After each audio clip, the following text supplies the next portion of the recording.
evening, everyone, and welcome to the OBR Friday Night Roundtable for the matchup versus the Los Angeles Chargers. I'm Corey Gaudreau, your host, and last week the Browns had another dominant defensive performance, holding Kirk Cousins and the Vikings to just 7 points on the offensive side of the football, as well as stopping Dalvin Cook and the vaunted Minnesota run offense. This week brings a lot of questions, however, for the Browns, despite a 3-1 start. Baker Mayfield is coming off of one of his worst games as a professional, and the Chargers at 3-1 as well look to be one of the best teams in the AFC. Fred Greetham will talk about Baker's recent struggles. We've got Anthony Reinart as well to go over some of our offensive statistics tonight, and Jake Burns will break down the Chargers. But first, we welcome into the OBR Friday Night Roundtable Brad Stainbrook, insider for the OBR.com. And Brad, about an hour ago, there was some breaking news. So tell us, what is it that you've heard? Yeah, guys, Chris Hubbard, this is this first reported by NFL Network, Ian Rappaport. Chris Hubbard, he's done for the year. He is having season-ending tricep surgery. He suffered this injury after Dredwick went down week 1 in Kansas City. A really tough injury, as you know, he got hurt last year too. Another season-ending injury for him. He's done for the year, and now the Browns have a void, a place to fill, I should say, now with Chris Hubbard going down. Yeah, losing Hubbard is very big for a big strength for the Browns, and that is their offensive line and the depth there. So, but speaking of depth, really going into this week, there's been a relatively clean injury report the last week or two, but the Browns actually have 12 players listed this week. So what are you hearing about who is and is not going to be playing on Sunday?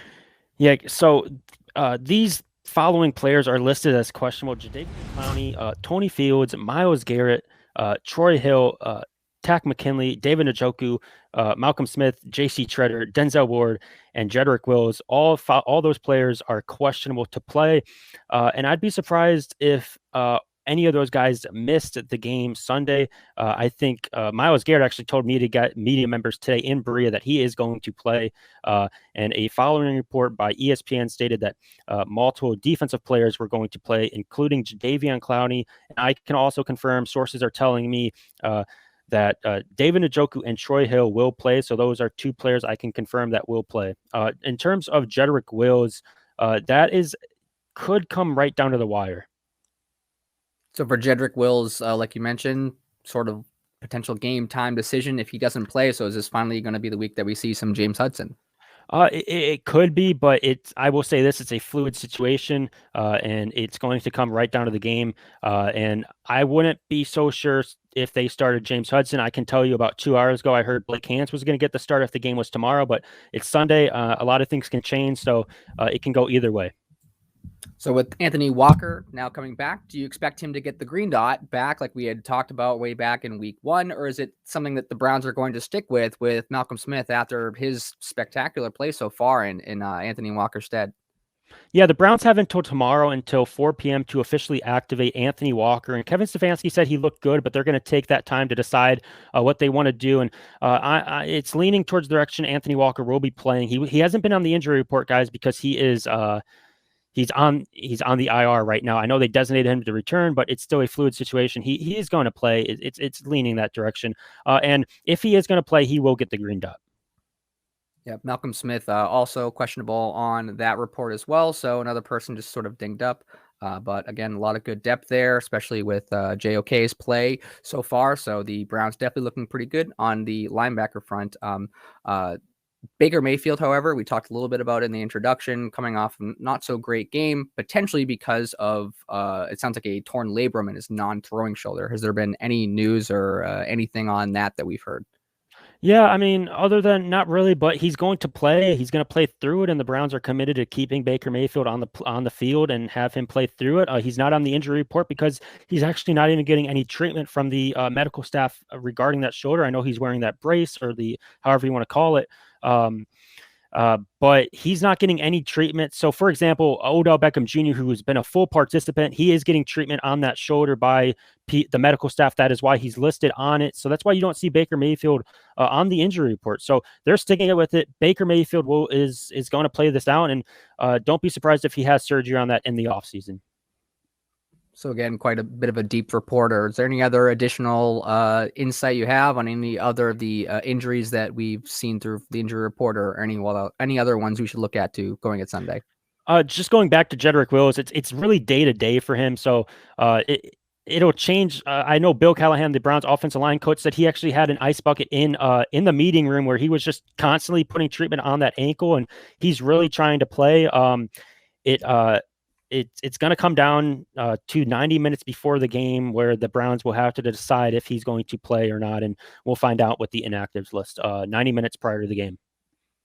Thanks so much for joining, Brad. We appreciate your insight, giving us all the news that you do. And if you want to hear some more news from Brad, you can check out the Rumor Central on the OBR.com. And you can also follow Brad both on Instagram and Twitter. Rather, we're on Twitch right now, on Twitter and Instagram at Browns by Brad. So, Brad, thanks so much for joining us. Thank you. See you guys next week. Sounds good. We'll see you next time. So again, the big question going into this weekend's game is Baker Mayfield with that torn labrum in the right throwing shoulder. Coaching staff is very insistent that it's not affecting his game at all. Not going to be on the injury report like we said there. So still his play has definitely taken a serious hit since that injury, especially last week where he was about as inaccurate as we've seen him so far as a pro. Earlier this week, our beat reporter Fred Greetham sat down and recorded his thoughts. Topic of conversation obviously has been Baker Mayfield and his shoulder. I mean, when he was injured against the Texans, he gritted it out, didn't miss a play, said that it wasn't bothering him. From personal experience, I know that injury, and I know that, you have to get surgery or it takes a little time to build up the strength in there. He had his worst game of the season against the Vikings. Didn't make any excuses, but it was a little curious that leaked out to NFL Network, the torn partial labrum. I really think it's incumbent on Baker to come out this week and get into a rhythm in conjunction with the coaches to put together a game plan to slow down that Chargers pass rush led by Joey Bosa. Get, whether it be a flanker screen or whether it be quick slant to Schwartz or Beckham, to get the offense rolling and to get the passing game rolling. The Chargers been vulnerable in the running game, and obviously they are well aware of Mayfield's shoulder injury, and they're going to do everything they can to plan him on the ground and try to cause that to continue to be a problem for him. So I think Baker Mayfield, if he really, to his credit, wants to play, is committed to staying through it, the team's behind him, but he cannot be hurting the team. He has to be out there, and if he's going to play, he's got to find a way to be successful. He says that his incompletions and his errant throws last week against the Vikings were not because of the harness that he's wearing or because of the injury. If that's the case, he needs to, show that and make those plays, because if he's not able to do that, he's hurting the team. You got a much, Case Keenum that can reliable quarterback backup. That's what he's here for, getting paid $6 million a year. He could fill in the gap for a game or two or whatever. If Mayfield needs to get right. If he's going to play, he's got to be productive. They can't have a sub 50% completion rate against a team like the Chargers. Of course, you got a good defense and you got a good running game, but sooner or later, the passing game's going to have to carry, and they're going to have to make plays. So I look at Mayfield this last week is kind of giving him a pass. In the past, he's had some bad games last year, and they were able to figure it out. I look for him to have a bounce-back game. And last week, he'd had a tremendous game if he'd have just hit in the open receiver. So they got to start him out, get him in a rhythm. He seems to be a rhythm-type quarterback. Get him some success and get a streak going, and then when he's hot, then you keep going from there. So I think that he talks about it all the time. is starting fast. I think they got to put together a plan to help him start fast. Whatever the most comfortable play is, use that, set that up, get that design so he can do that. I asked Alex Van Pelt about that, helping the quarterback get in a rhythm, maybe using the easiest pass in the playbook, that is able to be completed and able to get it going. That's to me what it's about. And if he clearly isn't able to handle it, then pull the plug and go to Keenum, because Mayfield playing as he did last week is not going to help the team. And they're not going to win games if he's not able to make plays when needed. And so I think this is a big game for Baker. Obviously, he wants to play. He's got a lot on the line. He's got a contract he's playing for. They're playing for the future. But you want to also have him playing his best down the stretch, November, December, January, hopefully in the playoffs.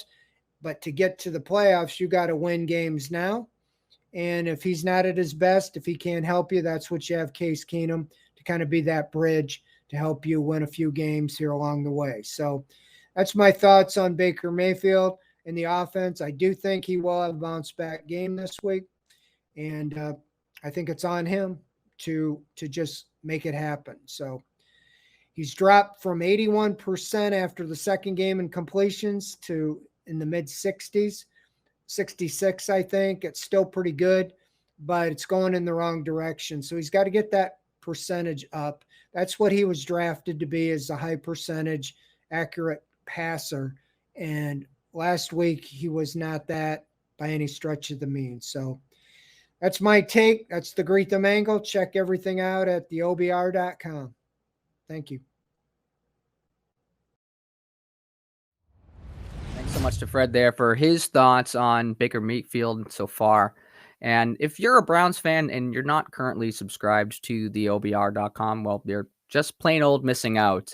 A lot of content from all the folks that you see here tonight on the Friday Night Roundtable: Anthony Reinart, Fred Greetham, who you just saw, Cody Sook, Brad Stainbrook, Jake Burns, who we're going to be bringing here in just a second, and much more. So check out theobr.com, subscribe there. We greatly appreciate everyone who's tuning in tonight here on twitch.tv as well. Another great way to support theobr.com is subscribing right here on Twitch. We did go ahead and gift 5 subs out to a few folks that tuned into tonight. So thank you again so much for being here with us. We greatly appreciate you all tuning in on a Friday night. And now, without further ado, let's go ahead and bring in our film guru for the OBR.com to the OBR's Friday Night Roundtable. It's Jake Burns. Jake, welcome to the show. And Jake, this beginning of this season, I think when we looked at the schedule, not a lot of people were really circling this Chargers game. I think that they're playing a bit up from there, where people were expecting them to be. Both teams 3-1 at this point in the season. This is looking like it might actually be the biggest challenge for the Browns so far. So what is it that we're going to be on the lookout for this week going into the game against Los Angeles? Well, first of all, I'll preface it by saying it's a weird game. The Chargers are just a team that, for no fault of their own, are a team you don't think about much. So when I think about all these opponents on the Browns schedule, I have a pretty good feel for almost every team they play. But then they play the Chargers, and I had a guest on my pod this week, and they're talking about a lot of the roster, and I'm like, some names there I'm just really not familiar with. And that's, like I said, you only play these cross-division games once every few years. So, what is it, 3 or 4 years? So there's some of that. And it's just like the Chargers are almost this weirdly forgotten about franchise on the West Coast, right? Like they were in San Diego and nobody really considered them to be all too popular across the league. Even people that cover that team are like, not many people pay that much attention. Now they're forcing folks to pay attention because they're playing good football. But yeah, I just haven't had a ton of great opinions on it this week for whatever reason. They're obviously very talented. They're led by Justin Herbert, who's a really nice second-year quarterback. They seem to think the world of him, as they should. He's playing really good football. He's thrown for 1,778 yards, 9 touchdowns, 3 interceptions, completing nearly 70% of his throws. And I'm pretty sure the advanced metrics in terms of EPA and CPOE are very friendly to him. He's a big guy, a really strong arm, obviously, if you've caught any of his play, and he's really what you want in the modern quarterback. He can get out and move around and has no issue reading defenses so far in his young career. I think a lot of people were afraid or skeptical that a step in a regression was going to happen. I can assure you that what I've seen on film, there's not much regression happening for that young man at all. I think he's pretty talented. They also have a nice running back named Austin Eckler, who Austin Eckler sort of lived in the shadows of Melvin Gordon for a long time there, splitting carries. Now that he's gotten to be the focal point of this roster, not a very big guy, very Darren Sproles-like, if you take you back to a bygone era of Chargers football. Small guy who's shifty, tough to bring down, great center of gravity, and is really a dynamic player for them in the passing game too, where he also has 18 catches for $141 to go on top of his 283 rushing yards. So he's tough. Then you mix in the two wide receivers, their top wide receivers, Keenan Allen and Mike Williams, who have accounted for 28 catches and 294 for Keenan, and Mike Williams 23 for 306 and 4 touchdowns. It's a good group. Jared Cook, their tight end, is playing good football. Advanced in age, Jared Cook is now 34, but that doesn't matter. He's still very athletic, much like he's been for more of, much of the last 5 to 7 years. He's still at the point in time where, Keenan Allen and Mike Williams are taking heat off of him. He's able to still find open spots and really, like, that's the part of the game that they've been focusing on. Last week, he had a really nice effort for them, and they'll continue to be creative getting the football spread around. But those two wide receivers are tough. So much like last week where you had Justin Jefferson, Adam Thielen, Mike Williams, and Keenan Allen are probably not on that level, but they're playing with a much better quarterback. And when you're playing with a much better quarterback, it creates more opportunities. They're blocking pretty well. Not a ton of names that people know. They did sign Corey Linsley, who's a very nice center for them. And they do have a young man named Rashawn Slater, who's playing left tackle, who is really outperforming, picks in front of him. I think that he was pretty consensusly graded behind Penei Sewell, and he's outperformed him. He's playing really good football. I'm pretty sure he has not a lot of pressure this year. So Slater against Myles Garrett will be a really fun battle. But they're collectively playing good football along the line. Not great, but they're exceeding expectations. I think a lot of people thought the weakness for this group was going to be protecting Herbert in his second year, and it seems like they're doing well enough with that. So it's a good offense. It's as good of an offense as Cleveland has seen. I mean, Kansas City's extremely talented. We know that, but Kansas City has some missing spots when Cleveland played them. Obviously, we know that the Chargers went into Kansas City and got it done and got a victory over Kansas City. So this is that level of team. I mean, they can play with anybody. They lost a heartbreaker to Dallas, but otherwise they're unscathed, and they're good. They're a good football team, and the offensive side of the ball especially. On defense, we all know about Joey Bosa, what he's been able to do. Kyle Frackel up front has also been a nice part of things for them. Jerry Tillery has been a nice player. They have a good group up front. They did lose one of their better linebackers recently, but they've done a decent job filling in the linebacker positions. Drew Tranquil's played well, among many others. So their defense is, although not as consistently good as their offense, and Kenneth Murray's the linebacker I could not think of off the top of my head. But Murray's done a nice job for them, but they've replaced him, like I said, with Drew Tranquil, and they've been able to find Kaiser White some opportunities in the linebackers. So not a ton of known names at the second level. Their cornerback position is led by Chris Harris, aging veteran, but a good player. That's an area you can attack because their two safeties are pretty good. Derwin James is a pretty good football player. He's finally found some health this year. He's dealt with, I think, the last 2 years, season-ending injuries that have cost him years after having, I don't know if he was an all-pro his rookie year, but he was up there. He was a fantastic draft pick out of Florida State. And then they got a young man named Nasir Adderley out of Delaware, who's a nice player for them as well. So, listen, they're good. I think it's every bit as big of a test as the Kansas City game was. It's on the road. It's West Coast travel. I know they're traveling Saturday, so they're going to go out there late to eliminate some exposure to things as best they can possibly eliminate exposure to things. It's never easy going 4 time zones across, right? Like, it's a challenge, and they're going to be playing a team. Now, the good benefit here, Corey, is that they're playing a team that is on a short week, right? They played Monday Night Football, and then obviously that maybe can balance out a little bit of some of the stuff traveling coast to coast like this. But They're very talented. They're weak in spots that you can afford to be weak at, and they're dangerous at positions that you need to be dangerous at in the modern NFL. So I like how they've set up and structured the roster in LA, and I think it should be a really fun battle between two really smart head coaches. Like I really like what we've seen from Kevin Stefanski for a while now. We've got a good sample size early in Brandon Staley, his career, the Dayton product, right? Like he's had a really big uprising in the NFL. He was one of the few guys in the NFL I've ever seen unite every different faction of Twitter in one comment that was about 2.5 minutes long, where he talked about uniting the run game and pass game and why it all works, but also noting at the same time that play action doesn't have a direct effect on pass game success, and you don't have to run it right. You don't have to run the football to have good play action. So he's a smart dude. He's well-spoken. He's sharp. Mirrors Kevin Stefanski in a lot of ways. And it'll be a battle of two aggressive head coaches. And it has real potential to be a really fun game. And it's two challenging AFC rosters. Cleveland does. We all know what Cleveland does, and it coincides perfectly with how they like to run the football, with what traditionally LA has been weak at of late, as they've been able to allow teams. They want to allow you to run the football on them, in hopes of, we don't care if we give up a couple first downs, we're going to get you off the field eventually by putting you in a third and dangerous situation. But can Cleveland be one of those teams, because they have not really played a team like Cleveland who can run the ball efficiently? Can they make them pay for that approach? That's what we're going to have to see. So should be a fascinating game on both sides of the football. And I'm sure there are a ton of questions I can answer too.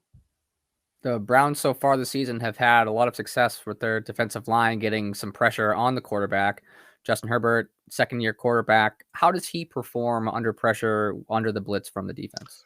Well, last year he was the best quarterback in the entire NFL against pressure. His pressure metrics were off the charts good. Now, we will see if that continues to translate this year. He's taken some steps back, because really how quarterbacks perform against pressure is not a stable metric year to year. There's just a level of unpredictability mixed into that. Like, it's if pressure comes from a certain angle at a certain time, it's not going to be like, it's just not going to be the same all the time. So your reaction to it and the play called have such a factor into it. He was really good last year. Like, again, his metrics, I'm pretty sure his grade and his performance was the best in the NFL last year. It is not quite as high this year, but he's still performing really well. And he's a good young quarterback, man, who has a lot of confidence. He's got a lot of leadership stuff that has really taken this franchise out of the Phillip Rivers debacle at the end and really pushed them forward. But Cleveland, I mean, the secret to Cleveland's defense success is covering people initially, doing a nice job of covering the initial read or two to a side.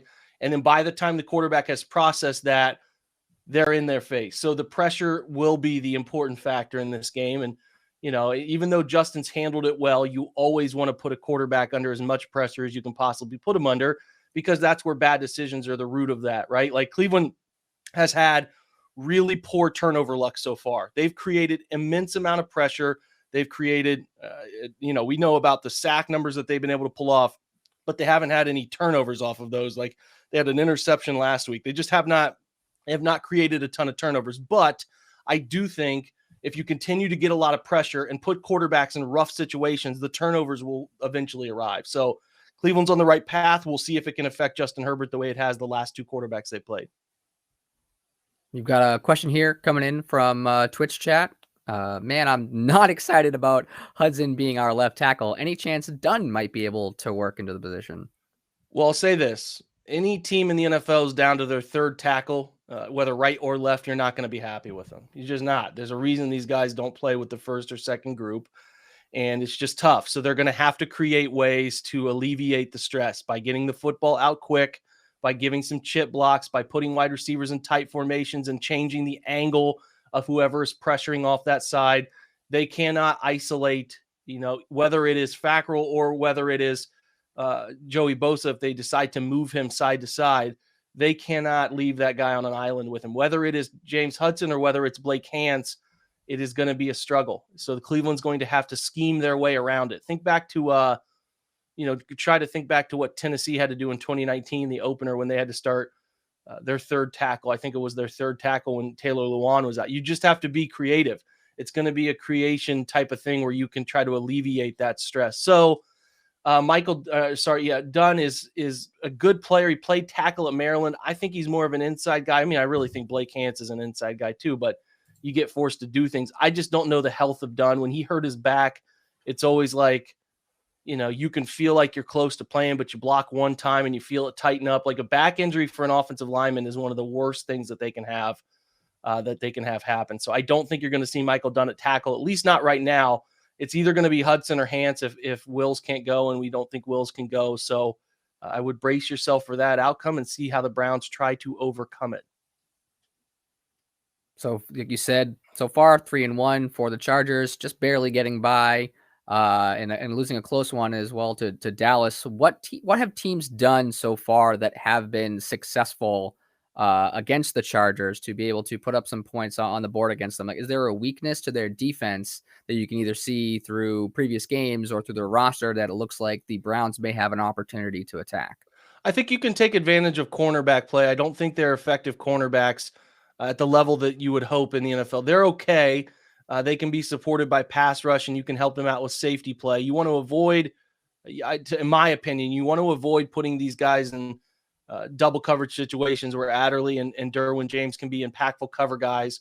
So I would try to isolate through play action or through motion or different things, ways of putting one-on-one situations for Odell, getting him lined up in the right spots, getting him into some one-on-ones is going to be a really important cause in this one, but also taking advantage of their linebacker play, which I don't think is that good too. So play action should help with the linebacker play too, putting them in conflict, even running some inverse play action, which is some draws, right? Get them retreating into pass coverage and then hand the ball off to your running back, try to take advantage of some of those angles too. But I mean, Cleveland's pattern to success, Corey, every single week is usually going to be running the football in some form or fashion and then trying to throw the football off of that run action that they like to do. It's just who they are at their core. And it's about, in this one, in my opinion, finding some one-on-one situations to take advantage of, because there really are some guys in the secondary there, their cornerback play there, and even Asante Samuel Jr., who's their nickel corner, who we liked a lot.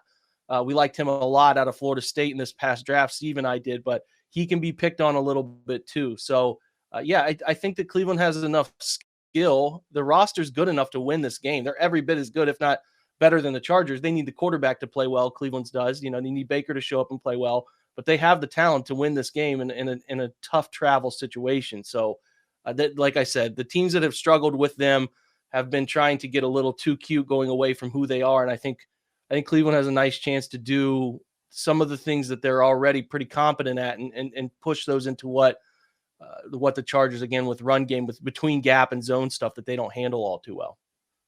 Another question we got here from Twitch chat. TySox15 asks, do you expect Froholt to play the role of the swing tackle / guard to replace Hubbard? He was recently signed off the Houston practice squad.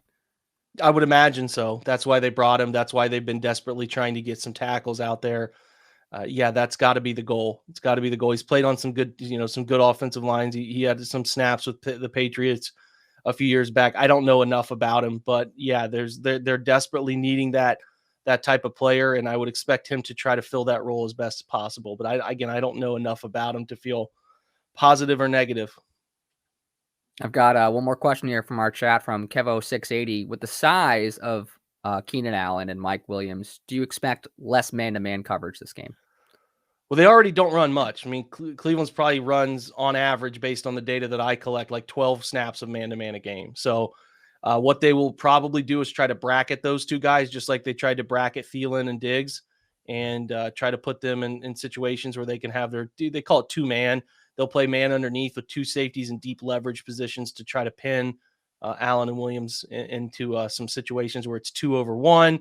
And then, try like last week, they said, hey, Troy Hill, go cover the number 3 receiver, whether that is a D.D. Westbrook or whether it's KJ Osborne, go shut him down. And he did a really nice job of it. And I would expect that they feel just as confident this week with trusting JOK or whoever the linebacker is covering Jared Cook, as well as, Troy Hill covering whatever they do in 11 personnel, whoever their third wideout is.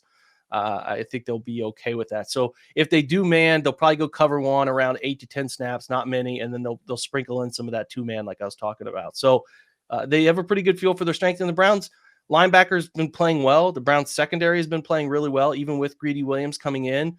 So, the challenge is immense in front of them. They're obviously pretty good on the outsides, but it's nothing that they didn't see last week. I think that the Vikings have two of the better route runners in the entire NFL playing wide receiver for them. And I think that obviously Keenan Allen can do a little of that too, but Mike Williams is more of a raw physical talent. I think that Denzel should be okay matching up there, and Greedy too when they do find their way, because they get a lot of help. They play a lot of quarters, a lot of cover three, and when they sprinkle in man, they don't put them on islands and long situations where the quarterback has 3, 4, 5 seconds to throw it. So I think they'll be okay.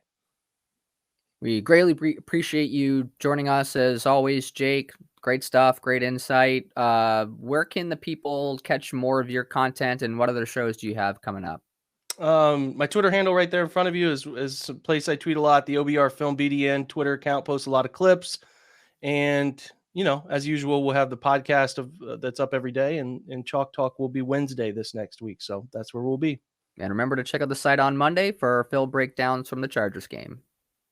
Thanks for having me, guys. Thanks so much, Jake. We'll catch you next time. And next here, joining me on the OBR Friday Night Roundtable, we've got Anthony Reinart, our analytics expert for the OBR.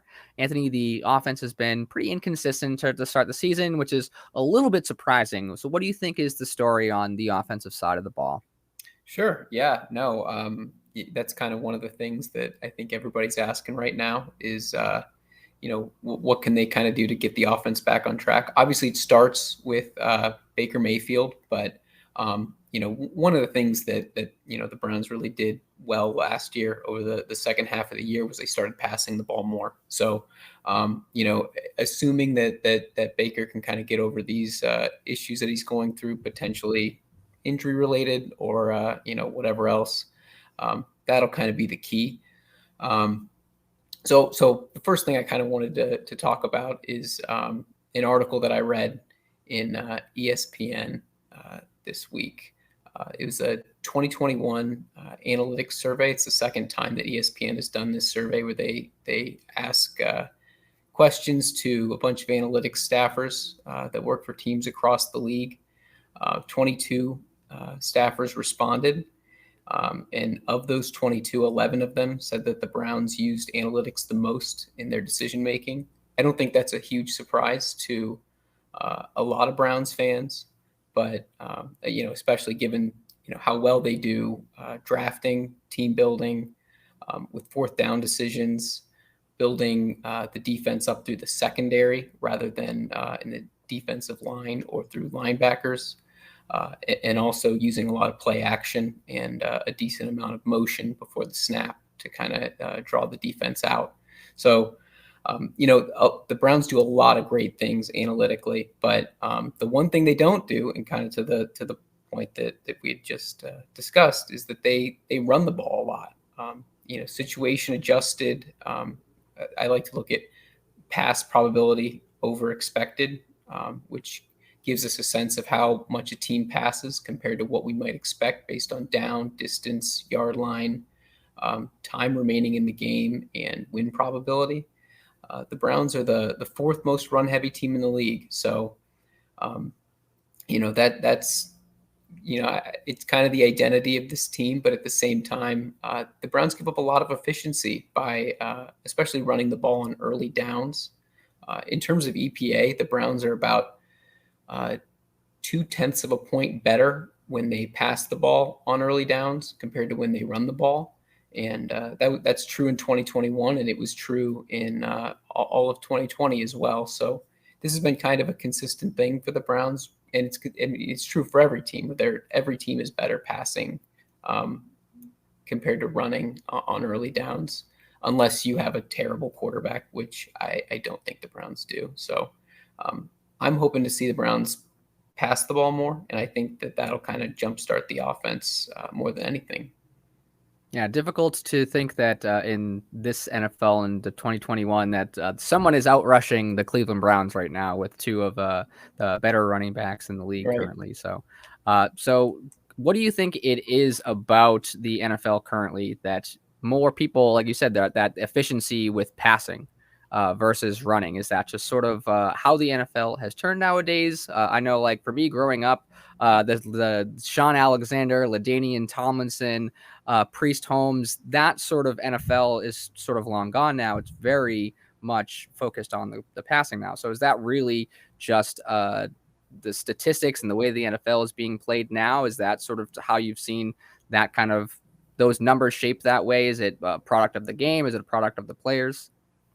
Yeah, I mean, I think it's kind of been a gradual thing. Teams have started to pass more as they've come to realize that you get more yards per play when you pass the ball versus when you run the ball. And that's always been true. Maybe in the 50s, it might not have been true, but even in the 70s, teams were getting more yards whenever they passed the ball than ran it. They just weren't doing it as much. So teams are really starting to catch on to that. Plus, I think you're seeing teams start to understand the value of space in all sports.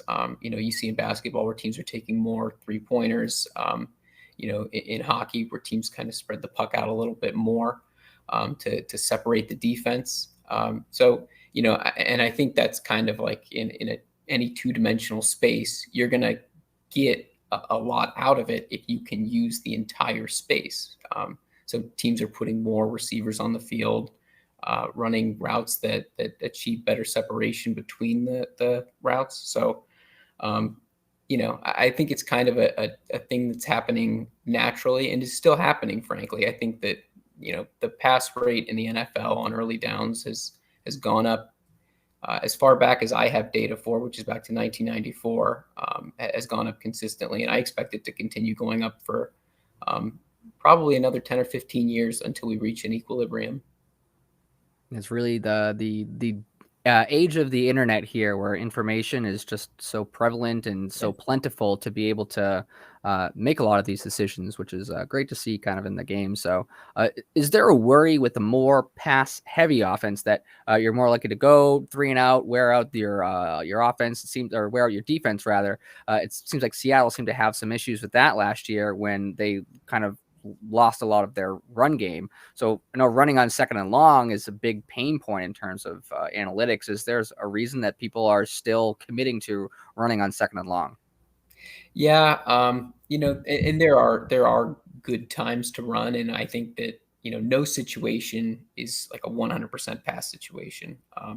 It kind of depends on what you're looking at, on the field in terms of the number of men in the box, or whether the defense is kind of giving you a free man on one side or the other. But I think in terms of the fatigue that it causes for the defense, I would also point to the fact that it probably causes fatigue for the offense. I think that there's something to be said for giving your quarterback a playoff and giving your play caller a playoff to kind of just call a run and start to think sort of about the next play down the line.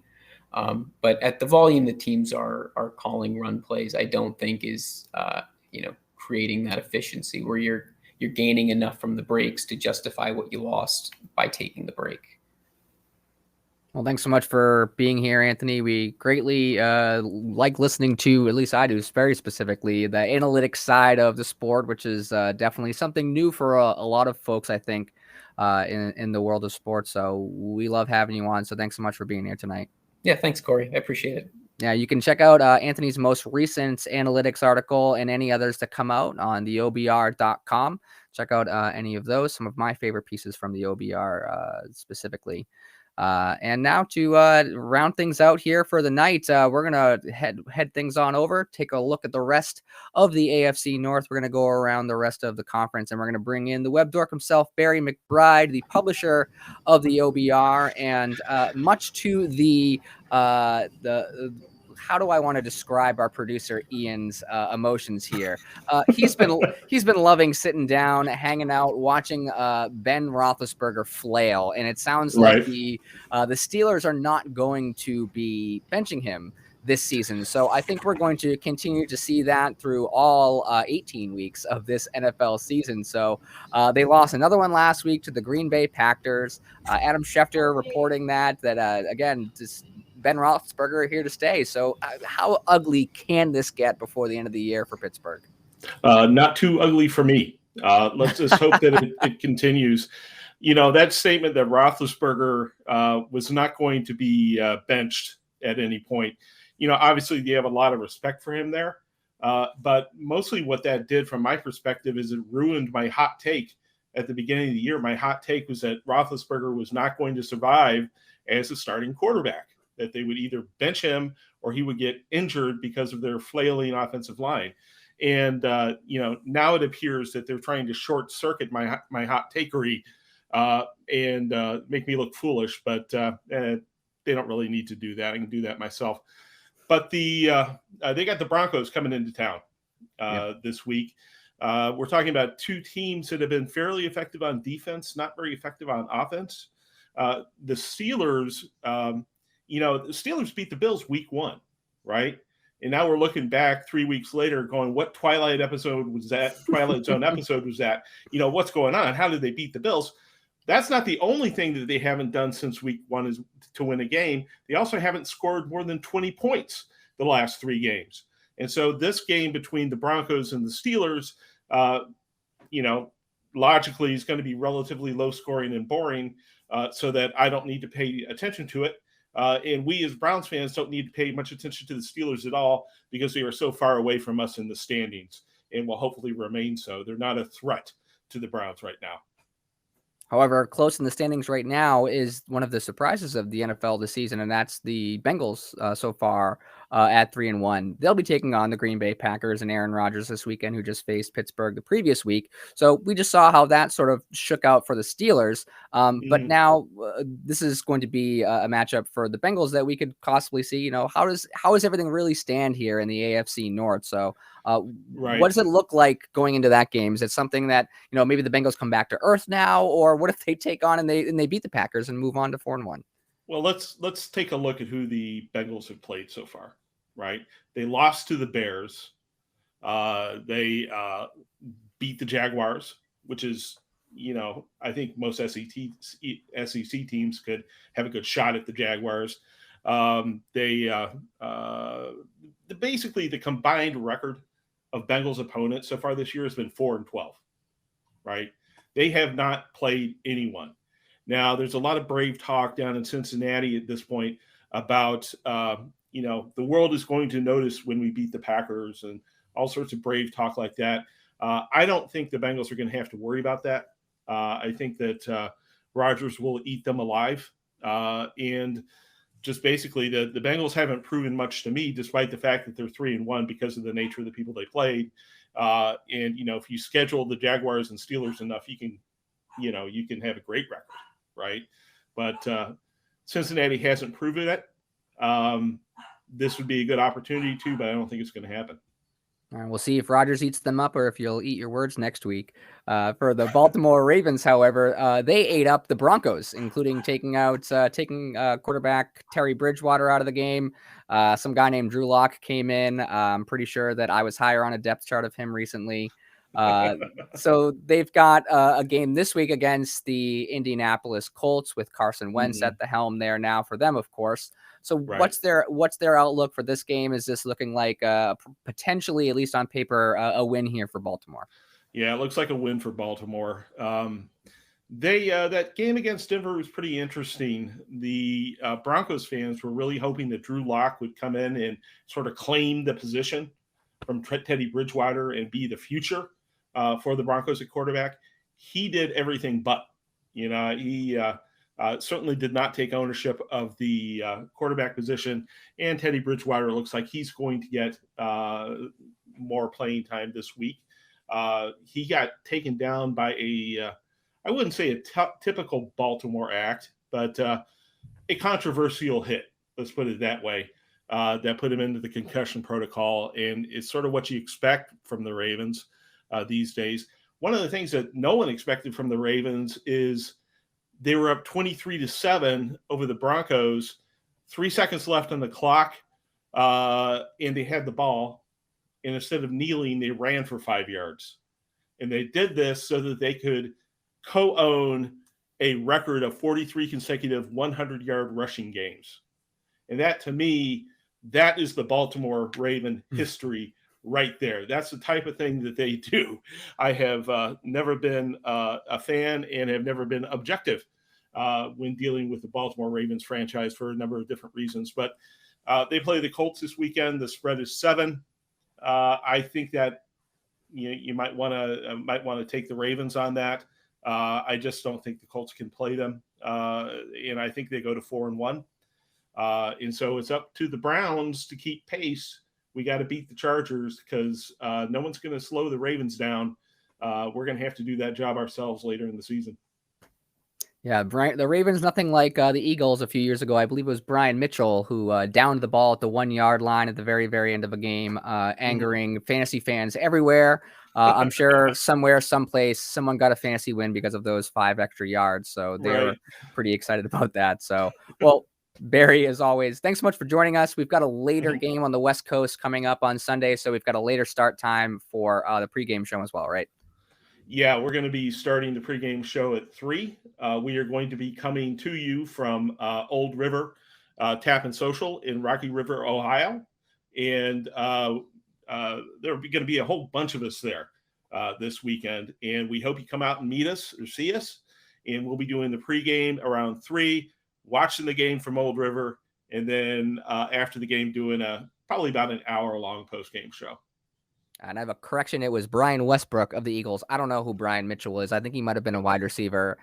We've seen here on the OBR that every once in a while there's been a couple of names botched on my side. So that's why we've got our great producer back here, always making sure that I've got the names right. But Barry, I'll never get your name wrong. That's for sure. Thank you for being here. And thanks for everything you do for the OBR. For everyone else at the OBR, Jake, Anthony, Brad, and Fred, who joined us this evening. Thanks so much for joining us all. We will catch you for the pregame on Sunday, and we'll see you next Friday.